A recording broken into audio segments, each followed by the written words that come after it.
Want to learn how to make a sustainable seasonal bride's bouquet? Then carry on watching and I'll show you how to in this video.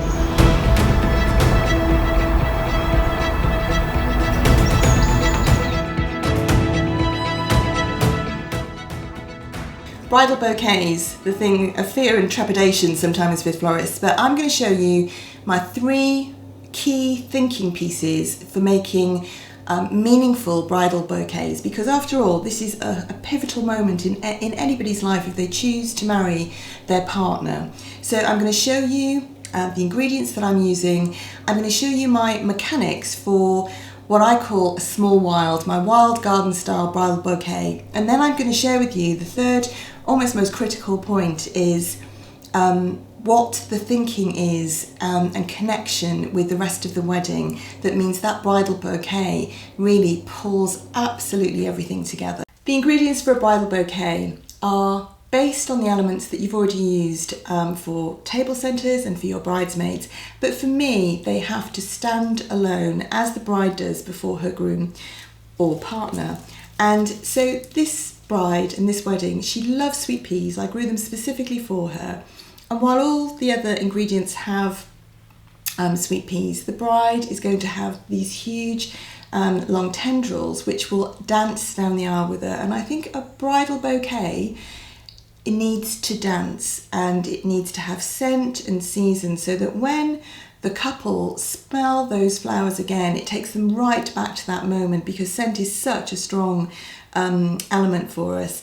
Now everybody else has got apple mint, and I have got a bit of apple mint in here, but the bride has got chocolate. So she has got this beautiful chocolate mint with a very lovely purple, and her bridesmaids are paler, they're more white, but she is having a purple bouquet. And while I'm going to include the same pale white roses, she's going to have a more purple feel with some of the ingredients. So she's also going to have this peacock gladioli, and I think it's really lovely to include a couple of unique elements in a bridal bouquet. And so this is also going to be in other elements of the wedding, but she alone amongst her bridesmaids will have this beautiful scented flower, which also does kind of dance, and it's a really great stiff stem. What's really important with bridal bouquets is that you get the mechanics right. So I always start my small wild garden styles in a sort of cross, if you like, but you need stems that are stiff. She's going to be out for a good couple of hours, you know, by the time she's had her photographs taken, then she's walked down the aisle, then they've got the ceremony. So you need to make sure that your foliage is really well conditioned and is going to last. So privet and mint and really good senecio and stems that have character. So I'm going to use this Cotonista franchetti as well. So I love that. It's a little bit more delicate, and she's going to have that, and sweet pea tendrils. So I'm going to stop talking and start making. So I've mentioned mechanics, and I like to make very wild garden style arrangements for my bouquets. I call it my wild garden style, and I think a lot of people use like chicken wire in it or other mechanics, but I don't like to have anything in a bridal that can't, you know, it can't be naturally composted. So I use stems as my mechanic, and I start them off in a cross, and I use my hand as a vase, if you like. And this is the start of my bridal, and if I don't like the shape, then I need to start again. And when you're making a bridal, you need to make sure that it's balanced. And also, I think it's really important that it's not particularly sided, because you don't want to have to kind of say to the bride, oh, hold it this way or hold it that way, because she's got other things on her mind, quite honestly. So I just like to start with a good frame because she could possibly be chucking this everywhere, let's be honest. Privet, I absolutely love it.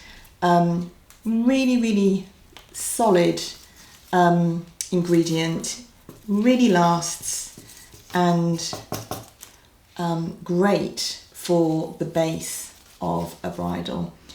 So you can see that I've made a frame at the beginning, and it looks very open, which is what I want it to look like, but I do want to have a stem in the middle, and I do want to have another one of those stems in the middle. So if you get to this point and you don't like it, start again, because there's no going back from that point.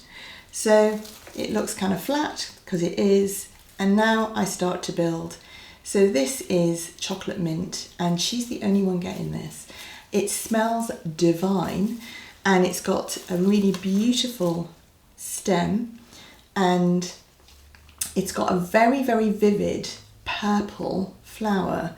So I've grown this with her specifically in mind. Now, the apple mint that I've used for the bridesmaids is a lot paler, and that's what the bride wanted. She wanted her bridesmaids to be a lot paler than her bouquet. So I have used a much stronger colour mint for her bouquet. Now, the important thing with colour is to make sure you take it from one side of the bouquet to the other. Really, really critical, because your eye follows pops of colour, and if it's missing, your eye goes, ooh, where's that?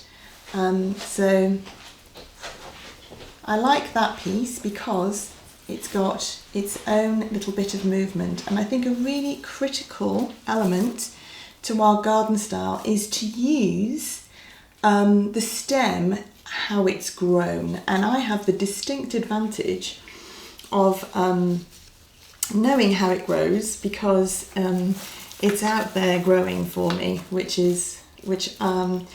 mean, it's a real tough balance, to be truthful, to arrange and grow, because there's always a conflict in, you know, you want to create and you've got to sow and plant, and you know, so it's quite tricky.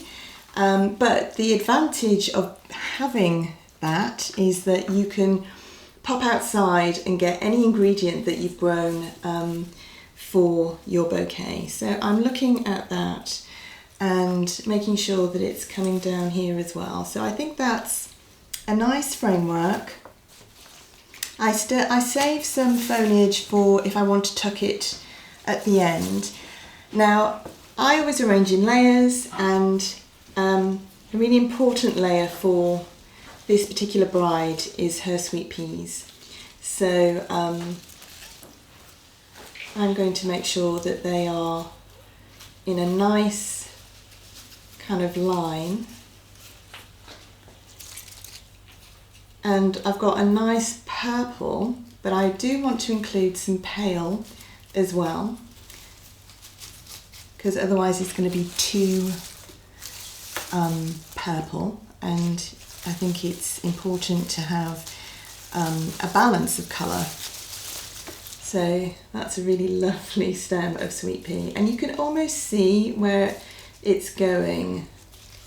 You can see where it's grown, and you can see where it's going. And they definitely dance. They are really dancers. So I'm going to cut off that little bit of thing down there, because the thing about Wild Garden Style is you want to make sure you've got really clean stems, because otherwise it can just look a bit too wild, if you know what I mean. It can get to look chaotic rather than styled, and I don't want it to look chaotic. I want it to look absolutely beautiful, and I want it to look like it's just been plucked from the garden, and she has popped by and picked it up and then just put it in her arms and popped down the aisle. So that is the general idea. So I'm having a look at that shape and I think we're okay. I'm going to start to add some of these dancing elements,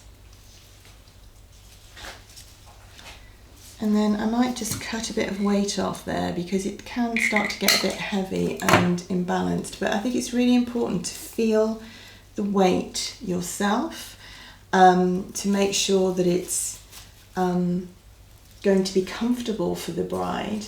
And starting to put a couple of the focal flowers in now. So I'll start off with one in the centre, and whenever you add these focal flowers you have to kind of jig them in. So I'm going to start off with one quite low down,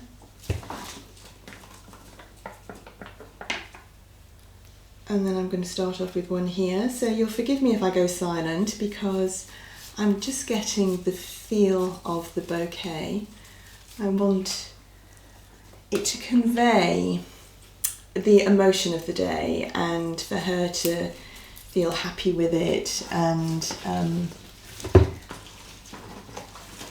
for it to be comfortable.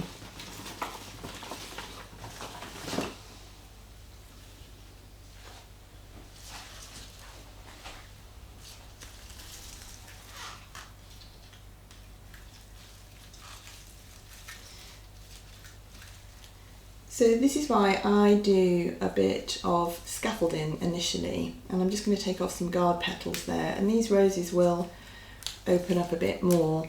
It's really important they're not all on the same plane. By that I mean all at the same height, but it is really important that they are balanced. So this is quite a heavy-headed rose, so I'm just making sure he's balanced. I'm going to start to put some dancing stems in.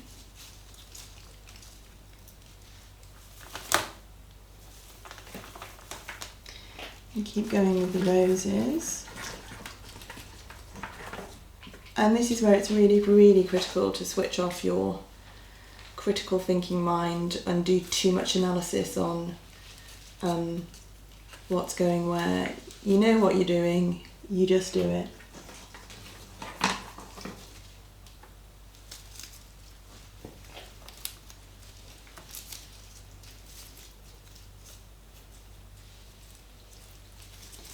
I'm going to have a lighter rose, and I know I've got them here. They are.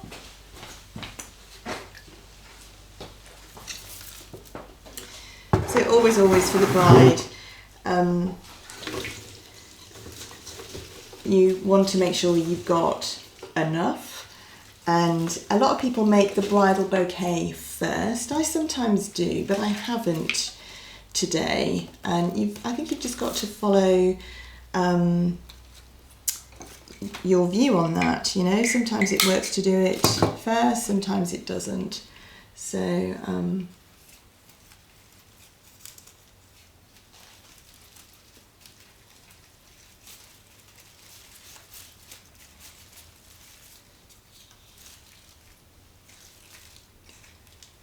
guard petal.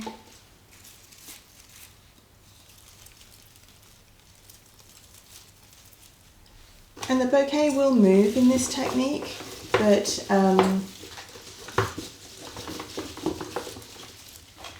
it's good to use a very stiff rose stem in its natural state to actually be a bit of an anchor. So that's a really good solid stem that's going to keep that in place.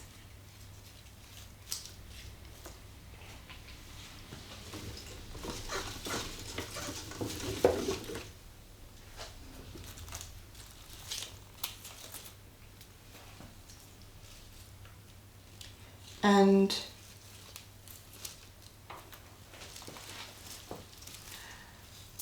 always feel the balance of a stem, because it will actually tell you where it wants to go.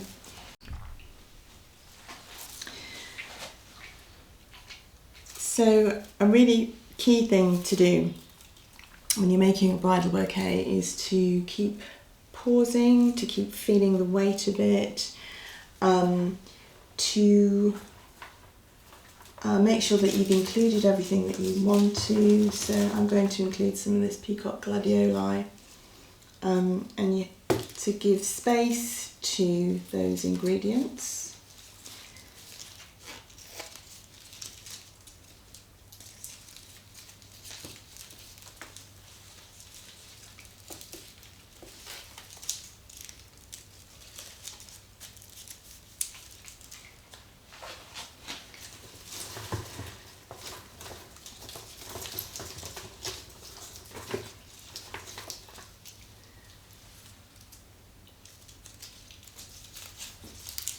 And I think making sure that everything is talking to one another is a great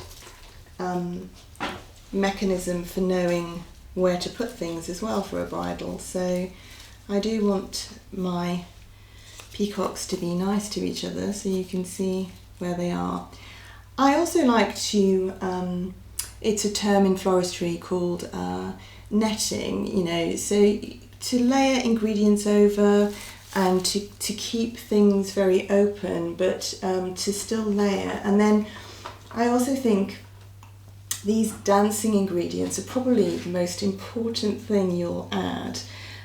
You hardly notice them, but you notice them if they're not there. So I think I need a little rose there. There's the classic phrase, which the Scottish one likes, which is one for the vicar. So one for the vicar is that you put a rose at the back of the bridal bouquet, and it actually gives it some depth and a good shape. So this one needs one at the front and one at the back. Just having a look at my roses to make sure that I'm selecting the absolute perfect rose.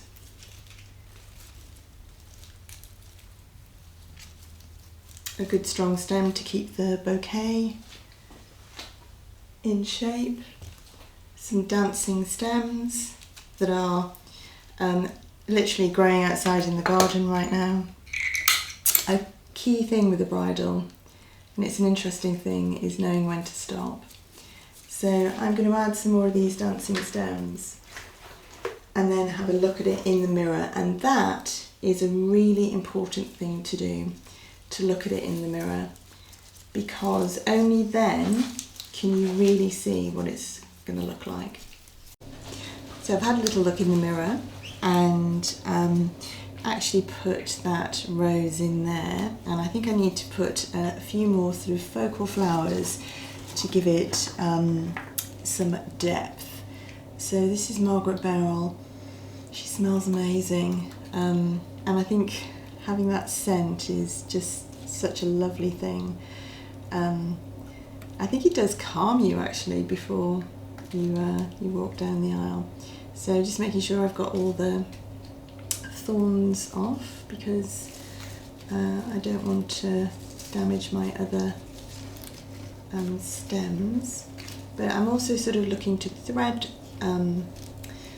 Margaret Merrill through, so she sits nicely. So and then I'm being conscious of the height and depth and making sure that there's a difference, because I just don't want everything sitting like soldiers in a row at the same height, looking in the same direction. It makes a bouquet look really, really stiff, I think.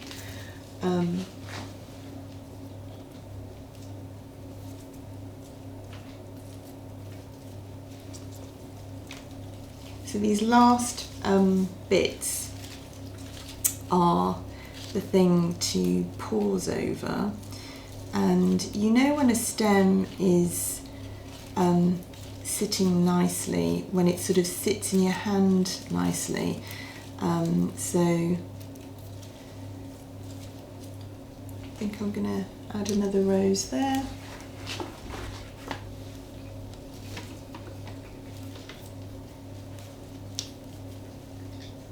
And it's really important to keep threading them through, because if you just lob them on the outside, then they just tip and won't sit nicely.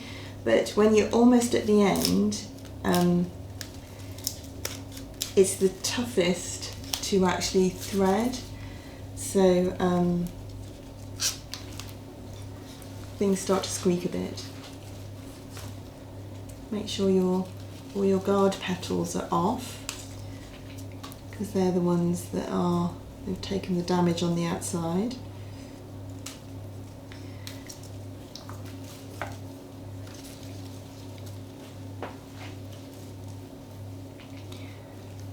And then anything that's sort of floating too much out of the edge, make sure that that's sort of tucked in. So now is the time. Now is the time to tuck, not after you've tied it off. So, a boat passing the window, and I'm just adding the final bits. And do you know what? Truth of the matter is, it's good to know when to stop, and sometimes that moment is hard to call. But I'm going to call it now for this, and make sure you finish with a bit of softness, but enough stiffness. Now, I've been looking in the mirror to make sure that this is the shape that I want, and I'm happy with it. So I think I am. I'm just going to put these in the bucket so I've got a bit of space to put my bouquet down while I tie it. So, handy piece of raffia, and absolutely make sure that it's on the binding point.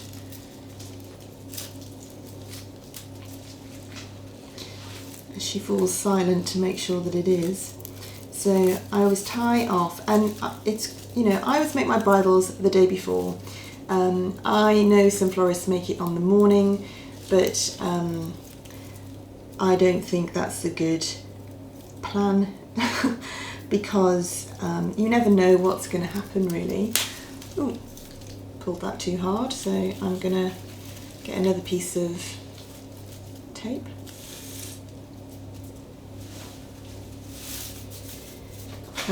This is where your pinning comes in handy, where you have several bits of raffia just lurking in your pocket. Always have a bit of raffia lurking in your pocket is my motto.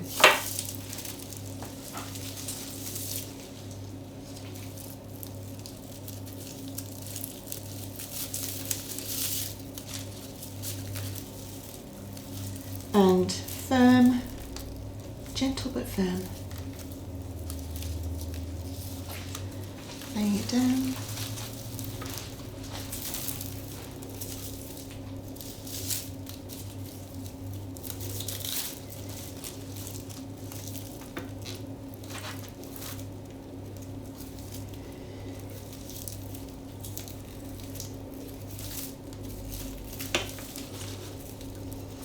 And then because it's the bridle, it gets another tie.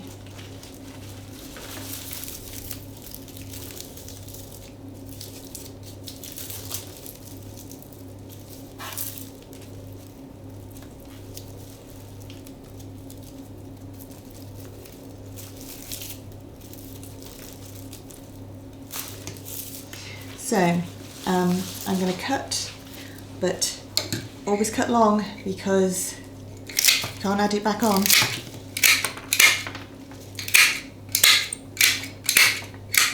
And I'm going to let her rest, and I'm going to go and get a cup of tea.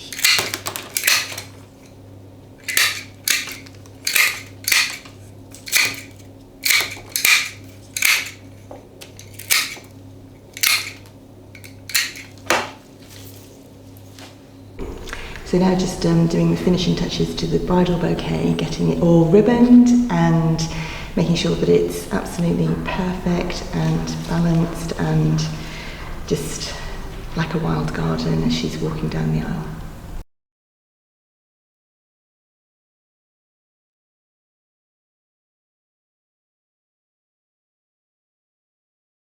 So here we are with the final bride's bouquet, and it's always worth having a little look to see if everything's okay. I really like them to be balanced, and I've already attached the ribbons and just checking all the flowers are lovely, but the ingredients are roses. She loves sweet peas, these peacock gladioli, this perennial scabiosa, this amazing mint which is just lovely, and some of the foliage from, so everything is being grown in our garden apart from the roses, but they are also British too. So this is a very, very scented seasonal bouquet that represents this seasonal moment. So if you go out into the gardens, you can see some of the ingredients that are in the bouquet just growing in the garden, which is just so, so lovely. So it really sits in its season, which I think is just the loveliest thing. Anyway, I hope the bride